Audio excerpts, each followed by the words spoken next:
Hola a todos, bienvenidos. Las estafas de citas en línea y de romance son cada vez más comunes que nunca. Y hoy compartiremos una historia real que muestra exactamente cómo ocurren estas estafas. Si vieron mi último episodio sobre estafas románticas y citas después de los 50, saben lo peligrosas que pueden ser.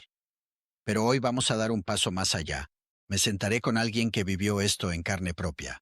Sue perdió más de $500,000 en una estafa sentimental y lo que están por escuchar podría protegerlos a ustedes o a un ser querido de pasar por lo mismo.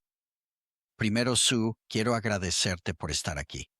Solo quiero darte las gracias porque sé lo difícil que puede ser esto, y te agradezco tu disposición para compartir esta historia. Sé que no es nada fácil, así que empecemos por el principio. ¿Cómo conociste a esta persona? Bueno, estuve casada mucho tiempo y cuando mi esposo falleció, me dejó una carta diciendo que no quería que estuviera sola. Así que cuando estuve lista, decidí que iba a intentar tener citas. Y en los tiempos que corren sabía que las citas en línea eran una opción. Así que lo conociste por una aplicación de citas. ¿Y qué aplicación era? Fue en Tinder. No sabía mucho sobre qué aplicaciones eran buenas, así que Vaya, elegiste una buena. Sí que lo hiciste. obviamente lo hice. Entonces, ¿cuál fue tu primera impresión de este individuo? Parecía un buen tipo. Era un hombre apuesto, con intereses similares, muy agradable y culto. Me pareció bien, me pareció interesante, pero no estaba muy interesada en ese momento, digámoslo así. Y si puedo preguntar, ¿él te contactó o tú le diste me gusta primero? ¿Lo recuerdas? Sinceramente no lo recuerdo. Bien. Y parece que su perfil encajaba mucho con el tuyo en cuanto a que tú eres profesional y él también, así que parecía una buena pareja para ti. Así era, así era. Había similitudes en cuanto a lo profesional, como dijiste, y en los gustos. Parecía un buen tipo, íntegro y familiar. Así que sí, eso era lo que buscaba. Estás hablando con esta persona en línea. Y si puedo preguntarte, ¿cuánto tiempo pasó hasta que, al menos para ti, sentiste que era algo real? Bueno, ocurrió un evento inusual que de cierta forma desencadenó la situación para mí. Me enteré de cosas muy tristes y dolorosas sobre mi esposo después de que falleció y estuve muy alterada por un par de días. Y este caballero me contactó y le dije que no quería hablar, me preguntó por qué, y le dije que no estaba de humor porque estaba muy dolida. Él siguió insistiendo y me dijo, mira, dijo, no deberías estar sola ahora. Hagamos una videollamada. ¿Y te hizo la videollamada? Lo hizo, lo hizo. Hizo una videollamada conmigo y me dijo, mira, aunque yo no quería porque le dije que me veía fatal, tenía los ojos hinchados de tanto llorar todo el día. Él dijo, mira, no quiero que estés sola, estaré aquí contigo. Si quieres hablar, hablaremos. Si no, está bien. Así que no charlamos mucho tiempo. O sea que era un humano real con quien hablabas. No era inteligencia artificial, no era robótica, no fue un error de conexión. ¿De verdad conversaste con esa persona por FaceTime? Sí, sí. Bien. ¿Y cuánto tiempo duró esa conversación? Menos de 5 minutos porque no tenía ánimos de hablar con él. Después de eso, cuando me calmé un poco y empecé a pensarlo, pensé, sabes, eso fue muy amable de su parte. Es una persona amable. Le importé lo suficiente como para querer estar ahí conmigo en un momento difícil. Eso me lleva a mi siguiente pregunta. ¿Fue ese el comienzo de que ganara tu confianza, de que este individuo se ganara tu confianza? Lo fue, lo fue. Vaya, bien. ¿Y qué tipo de cosas te decía? Bueno, él me apoyaba mucho. ¿Cómo te sientes hoy? Con el tiempo, se entrelazó en mi vida al punto de conocer a mi familia, mis intereses, que parecían ser similares a los suyos. Muy comprensivo, muy cariñoso, muy amoroso. Y con el tiempo creció con frases, cariños y canciones. ¿Seguían conversando por FaceTime o se mensajeaban o seguían usando la aplicación de citas? Seguí usando la aplicación de citas por supongo un mes más o menos, y luego me pidió que nos pasáramos a Signal, que es una aplicación encriptada. ¿Pero no es Signal una aplicación encriptada que usa el gobierno? Lo es. Sí. ¿Se presentó como alguien que trabajaba para el gobierno? No, no, no lo hizo. Mencionó que era ingeniero y que trabajaba por contrato. Así que conversabas con él y cuando hacían FaceTime parecía ser extranjero. ¿Tenía apariencia estadounidense? Es interesante que preguntes porque al recordar llevaba un sombrero muy calado en la frente. Hablaba como estadounidense, pero no pude verle bien la cara. Solo sabía cómo era por las fotos que me había enviado y por fotos en internet. Y viéndolo ahora, ¿sientes que ese FaceTime estuvo totalmente montado? Sí, Bien, o sea que protegía su identidad. Así que probablemente era un protocolo que esa organización había ideado. Diría que si tenían a 10 operadores estafando gente a la vez, todos seguían ese protocolo. estoy de acuerdo. Al recordarlo, sí. Entonces, al recordar, ¿qué te hizo sentir conectada emocionalmente con esa persona? Simplemente lo mucho que le importaba y cómo se entrelazó con mi vida. Y me pedía consejos sobre cosas. Y simplemente nos sentimos conectados. ¿Y qué tipo de trabajo hacía este caballero? Era un ingeniero que supuestamente se graduó de la Universidad de Columbia en Nueva York y hacía trabajos por contrato. Bien. ¿Y dónde estaba trabajando actualmente? ¿Estaba cerca de donde esperaban conocerse en persona o estaba lejos? En realidad era de Nueva Jersey y me llamó cuando yo estaba de vacaciones porque me había ido de vacaciones y me dijo que había conseguido el contrato por varios meses y que sería difícil verme porque planeábamos reunirnos físicamente. Entiendo. Pero el contrato era en el Golfo de América, en una plataforma petrolera. Bien. Así que era ingeniero petrolero. Correcto. Vaya. Bien. Entonces, al reflexionar sobre toda esta situación, Sue, ¿hubo algún momento en que algo se sintiera raro? Tal vez no te diste cuenta en ese momento, pero ahora se te enciende la bombilla y te dices, cielos, debí haber visto esto. Sabes, después de lo ocurrido, sí. Periódicamente había situaciones que levantaban una señal de alerta, pero había algo en mi naturaleza de confiar en la gente. Pensé, oh, solo me lo estoy imaginando, ya sabes. Y tuviste esta videoconferencia. ¿Hubo otras veces en las que pediste hacer videollamadas o conocerse en persona? ¿Y cómo manejó eso este individuo? No podía hacer videollamadas para cuando llegó a la plataforma petrolera. Y eran mayormente solo mensajes de texto. No podía llamarme por teléfono. Así que el resto del tiempo fueron mensajes. Básicamente te decía que tenía acceso limitado a Internet porque estaba en esa plataforma. Correcto. Y si no te importa que pregunte, ¿cuál era su nombre? Jason. Jason Sanders. Y vivía en Delaware, Nueva Jersey. Bien, de acuerdo, muy bien. ¿Existe realmente un Delaware, Nueva Jersey? ¿Realmente existe? Yo no lo creía, pero sí. Y también hay un Jason Sanders en Delaware, Nueva Jersey. ¿Has tenido contacto con el verdadero Jason Sanders? No lo he tenido. Investigué mucho después de descubrir que era un fraude en cuanto a registros de propiedad, ya sabes, escrituras, negocios que decía dirigir, y al parecer el Jason Sanders está en Colombia. No está en los Estados Unidos, así que no lo sé. Ya no sí. Pero es un nombre estadounidense muy bueno. Tengo que decir eso. Bueno, primero que nada, nunca salgas con un tipo de jersey. Es broma para nuestros espectadores de Jersey. Es solo una broma. Bien, entonces déjame preguntarte, ¿cuándo surgió el tema del dinero por primera vez? Llevaba un tiempo en la plataforma.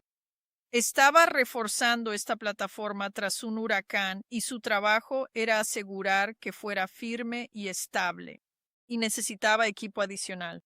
Me llamó frenéticamente. De hecho, no, me escribió frenéticamente, perdón, y dijo que no podía entrar a su cuenta en el extranjero para pedir este equipo. Y se quedaría atrapado allá en el proyecto hasta que pudiera conseguir este equipo y si podía ayudarlo enviándole dinero. Bien, déjeme preguntarle, ¿este caballero era dueño de su empresa? No trabajaba para un empleador. ¿Era dueño de su empresa? Sí, bueno, estaba empleado, pero hacía trabajos por contrato y consiguió un contrato a través de otra empresa. Bien, de acuerdo. ¿Y estaba en esa plataforma asegurándola tras los daños de un huracán? Correcto. Vaya. ¿Y en ese momento sentía que estaba ayudando a alguien que le importaba? Así es. Desde hace muchos años soy una persona que siempre ayuda a quien lo necesita. Incluso cuando no tengo, así soy yo. Y por supuesto ya había un vínculo emocional para entonces, y yo quería ayudar. Él estaba muy desesperado. Me dijo que su cuenta fuera del país, si su cuenta en el extranjero estaba bloqueada. Había intentado entrar varias veces y se le bloqueó el acceso. Incluso me mostró los errores. Mostró $4 millones en su cuenta bancaria. Me prometió que si podía ayudarlo me lo devolvería de inmediato. Así que creó pruebas convincentes para que no dudara de que realmente estaba ayudando a un amigo.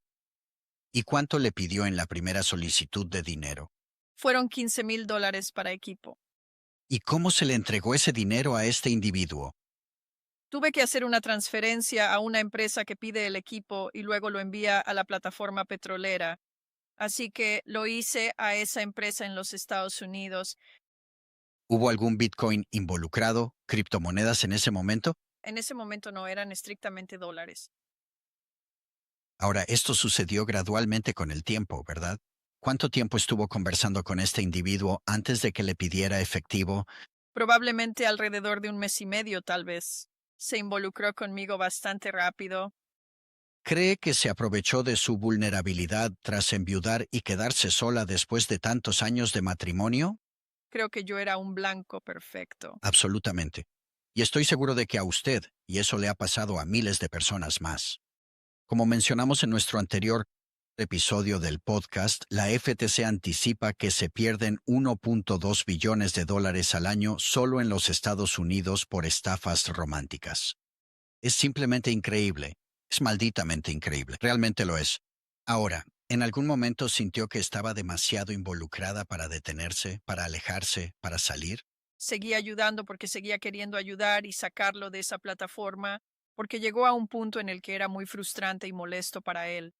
No podía terminar su trabajo. Incluso en un momento dado, a mitad de camino, necesitaba pagar a los hombres que empleaba. Así que tuve que enviar dinero para pagarles para que pudieran hacerlo, o él no saldría de la plataforma. ¿Cuánto dinero le había prestado a este caballero hasta este punto de nuestra conversación? Probablemente para entonces unos buenos $70,000. Bien. ¿Y hubo algún indicio en su mente? ¿Alguna señal de alerta de que esto pudiera ser una estafa? No en ese momento. No. ¿Cuándo te diste cuenta de que te estaban estafando? Bueno, esto es muy, muy complejo. Al final envié el dinero para los empleados, luego él quería más dinero para terminar el proyecto. No pude enviarlo. Dije, no, no voy a enviarlo. Les sugerí que fuera a su banco en Miami y les prometiera a los chicos que enviaría el dinero. Así que dejó la plataforma, fue a Ciudad de México para tomar su vuelo a Miami y fue arrestado. ¿Arrestado por qué? Bueno, le dijeron que por evasión de impuestos. Al parecer, cuando contratas un trabajo en México, tienes que pagar los impuestos de inmediato, lo cual descubrí que era incorrecto. Y los empleados lo entregaron porque no recibieron su dinero, su último pago. Así que lo golpearon al parecer y de hecho recibí una llamada telefónica en la que él lloraba histérico.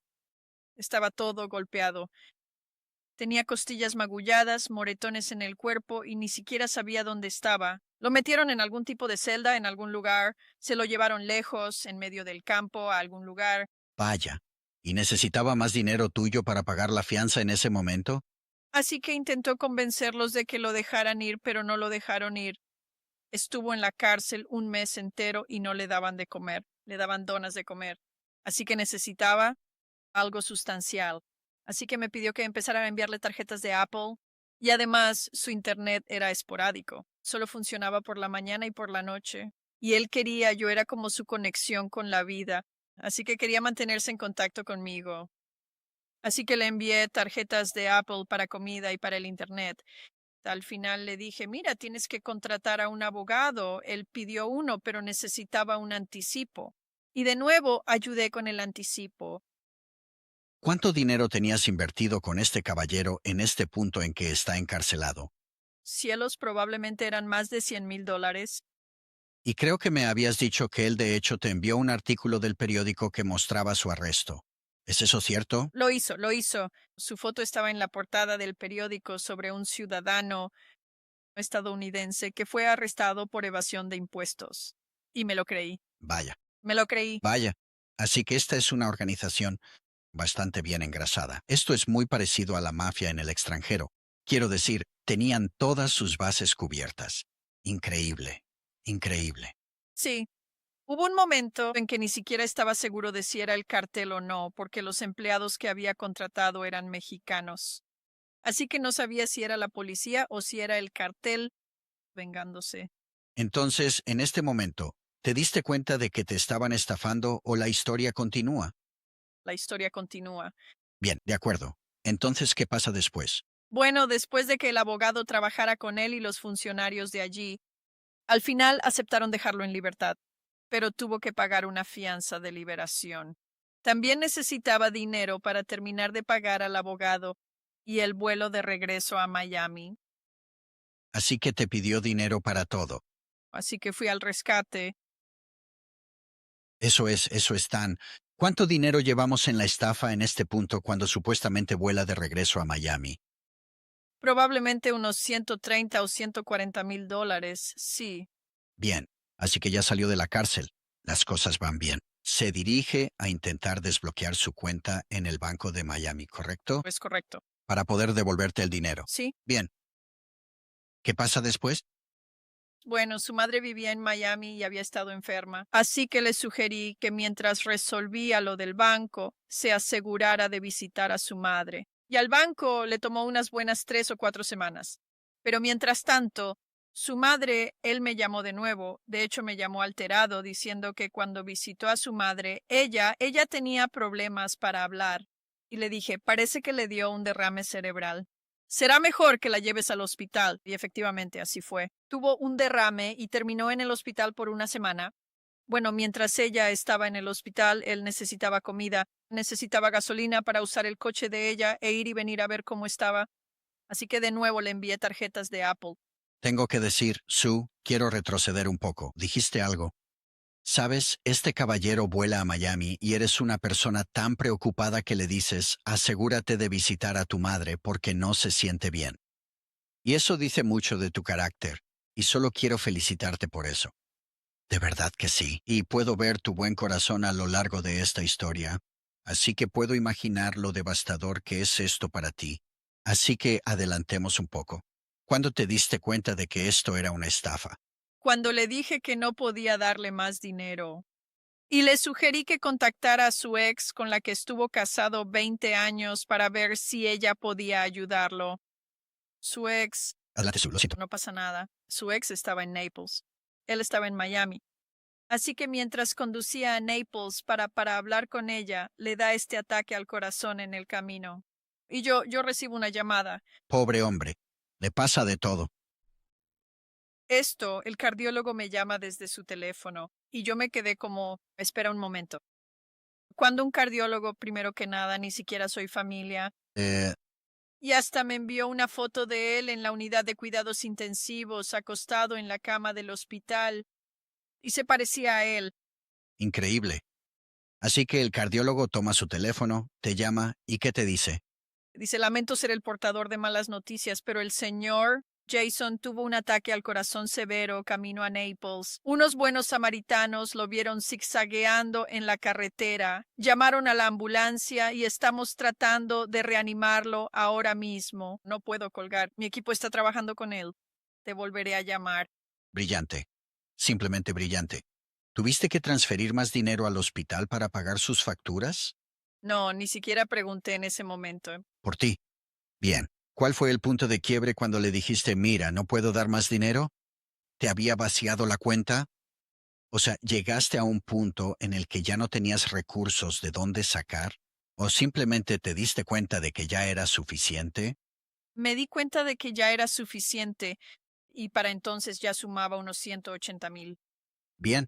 Y en ese momento, ¿cuándo deja de hablarte? Se acabó. No dice ni una palabra. Bueno, recibí otra llamada del cardiólogo diciendo que él había fallecido y entonces recordé la ley HIPAA, ya que yo no era un familiar. Finalmente la luz roja se encendió. Vaya, vaya. Así que ese era su plan de escape. Iba a fingir su muerte. Y este cardiólogo, que también es parte de la organización, iba a ser quien diera la noticia. Sí, sí. Y lo creas o no, 2 días después reapareció en Tinder con las mismas fotos y el mismo perfil. Listo para otra estafa. Vaya, increíble. ¿Cómo te sentiste en ese momento? O sea, vaya, esto debió caerte como un balde de agua fría. muy enojada, pero no tanto con él, sino conmigo misma por permitir que pasara y por notar señales de alerta en el camino que no quise creer. ¿Y qué pasó después? ¿Le contaste esto a tu familia? ¿Fuiste a la policía? ¿Qué pasaba por tu mente? En ese momento sentía mucha vergüenza. Siempre me consideré una mujer inteligente. No puedo dejar que nadie lo sepa. Simplemente daré por perdido el dinero. Así que no se lo dije a nadie, ni a la policía ni a mi familia, pero no terminó ahí. Vaya, eso es interesante. Y sé que a mucha gente le pasa, solo una de cada 4 estafas románticas se reporta realmente al FBI. Creo que la gente siente mucha vergüenza o humillación. Y por eso quiero agradecerte por tomarte el tiempo de venir hoy. Sé que esto es difícil para ti, de verdad lo sé. Pero dijiste algo interesante hace un momento que no terminó ahí. ¿Qué pasó después? La verdad es que de hecho volví a ser víctima una vez más. ¿De la misma estafa o de una diferente? Era diferente, o eso creía. Me notificaron. Me uní a un grupo de apoyo en línea y un señor me contactó por mensaje preguntándome si yo era Sue, la que había sido estafada, porque a él le habían estafado $200,000. Y me dijo que conocía a un especialista en informática del equipo IC3 del FBI, que ayuda a las personas a recuperar sus fondos. Bien. ¿Y crees que conociste a este señor a través del grupo de apoyo? ¿Crees que de ahí sacó tu información o cómo fue que pasó? Estoy un poco confundido. Al principio pensé que era del grupo de apoyo, pero no era así. Al parecer, obtuvo mi nombre del técnico de informática que supuestamente dijo que estaba en las cuentas de los estafadores y vio mi nombre e información, junto con otros 5. Otras 5 personas. ¿Otras 5 personas? Sí. Yo era la sexta. Y preguntó, pensé que sería una buena idea formar un grupo de apoyo fuera de línea en otra aplicación o grupo de WhatsApp y ver si alguien querría trabajar con ellos. Bueno, yo sospechaba mucho. Dije, no, no quiero tener nada que ver con eso. Creo que es una estafa. Poco a poco los 5 recuperaron su dinero supuestamente. Yo era la sexta. Bien. ¿Así que interactuabas con estos 5?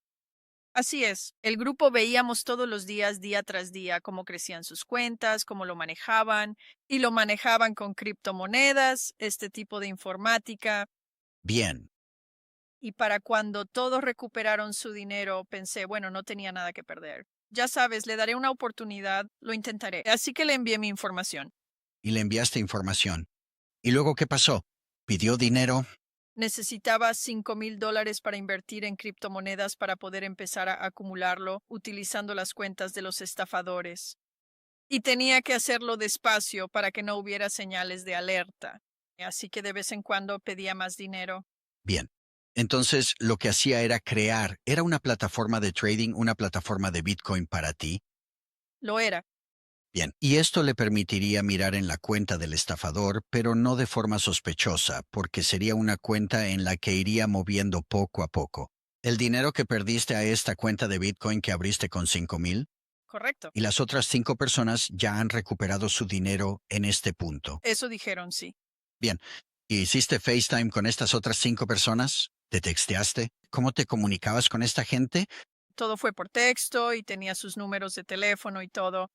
Todo fue por texto. Bien, muy bien, de acuerdo. O sea, entiendo que a estas 5 personas se les restituyó todo. Así que piensas, muy bien, ahora es mi turno de que se me restituya todo. Entonces, ¿qué pasó después? Poco a poco llegó a los 180,000 y podía verlo crecer en la cuenta, mi cuenta, y llegó el momento de retirar.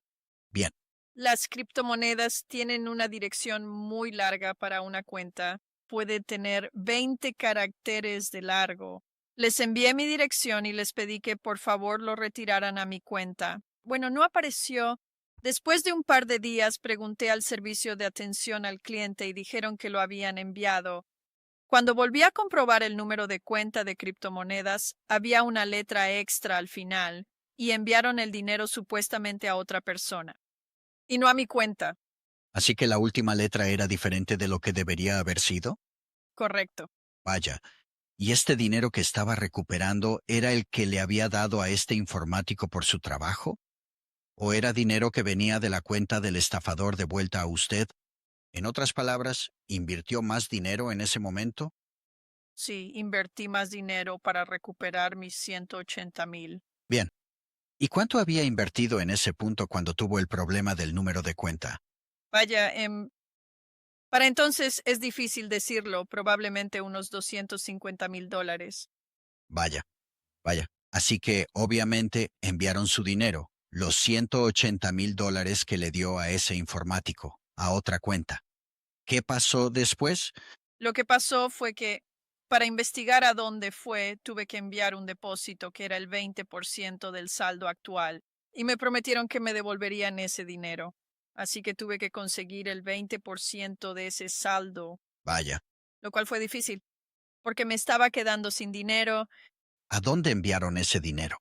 A la empresa de criptomonedas que estaba investigando cuidadosamente a dónde se había enviado exactamente, Bien. no al informático. El informático me enseñó qué hacer para hacérselo llegar. ¿Tenía acceso a esta cuenta de Bitcoin? ¿Podía entrar todos los días y ver qué estaba pasando? Ajá. Vaya, así que todo era una fachada. En realidad no era una cuenta de Bitcoin. Lo imitaron todo. Imitaron a una empresa muy conocida que tiene excelentes credenciales. E incluso verifiqué la empresa antes de empezar a trabajar, así que me sentí tranquila. Sí. Muy bien, Sue, me tienes en ascuas. Entonces, ¿qué pasó después? Bueno, yo tuve que conseguir el dinero.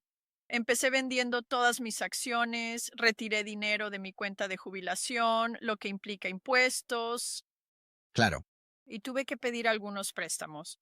Y así envié, en ese momento tuve que enviarles $59,000 para investigar. bien, avancemos un poco. ¿Cuándo se dio cuenta de que se trataba de una segunda estafa? En realidad era la primera estafa, iniciando la segunda estafa por la puerta de atrás. ¿Y cuánto dinero había perdido en ese punto cuando se dio cuenta de que la estaban estafando de nuevo? Eran unos $500,000. Vaya, Porque sí, hice un par de depósitos más debido a problemas, por así decirlo, que tenían que solucionarse y me garantizaron que recuperaría mi dinero. bien, muy, muy bien. ¿Y pusieron algo de esto por escrito? No es que importara. ¿Le enviaban algún tipo de contrato para firmar o pagarés, algo así? No, Nada en absoluto. Bien, de acuerdo. Entonces, ¿cuándo fue el día en que la estafa terminó por fin? ¿Cuando todo se queda en silencio y se da cuenta de la realidad? el último depósito. No pude conseguir suficiente dinero y el informático me dijo, dame un par de días, tal vez pueda conseguir el dinero por ti. Así que pensé, bueno, este es un buen tipo, ¿no? Consiguió $20,000, pero aún así no fue suficiente, Bien, entonces él puso su propio dinero en ese momento. supuestamente. ¿Lo que creías que era su propio dinero? Ya veo. Supuestamente, sí, supuestamente. ¿Y luego qué pasó? De nuevo, intenté retirar. Dijeron que no, porque no tenía el depósito completo. También hubo un fallo en una casa de cambio donde retienen el dinero como un banco y al parecer estuvo allí tanto tiempo que pensaron que se había perdido o robado. Así que eso también requirió un depósito. Así que cuando ya no tuve más dinero tuve que retirarme y este tipo desapareció. Así que todo se quedó en silencio para ti en ese momento. Vaya, ¿cómo fue ese momento para ti? Fue devastador. Había perdido mis ahorros, casi todo mi futuro, se me fue un pedazo del corazón. Estaba deprimida y sabía que me había gastado parte de la herencia de mis hijos y nietos, y tenía que decírselo. Vaya. Así que reuniste a tus hijos. ¿Cuántos hijos tienes? Tengo dos hijos adultos. Bien, así que los reuniste para hablar de esto y qué pasó. Bueno, les pedí que no dijeran nada ni preguntaran y que me dejaran contarles todo lo que pasó. Al final mi hijo mayor simplemente estalló. Muchos gritos, muchos alaridos. Mi hijo menor es una persona más tranquila. Tenía las orejas tan rojas que se notaba que su presión estaba por las nubes. Yo habría estallado si fuera mi madre. Así que imagino que tus hijos estaban muy alterados. Sí. Lo que pasa es que yo estaba teniendo ataques de ansiedad, porque mis hijos siempre han acudido a mí para hablar de negocios o temas personales, y siempre valoraron de verdad mis pensamientos, mis ideas, y sentía que se iban a avergonzar de mí. Los decepcioné. Dame un minuto, fue muy difícil. Fue lo más difícil que he hecho en mi vida. No puedo ni imaginarlo. ¿Y qué te dijeron tus hijos? Tras calmarse, cuando llegó la hora de irse, se acercaron, me abrazaron y dijeron, Mamá, no estás sola en esto. Somos nosotros tres. Lo resolveremos y planearemos el futuro juntos. Vaya,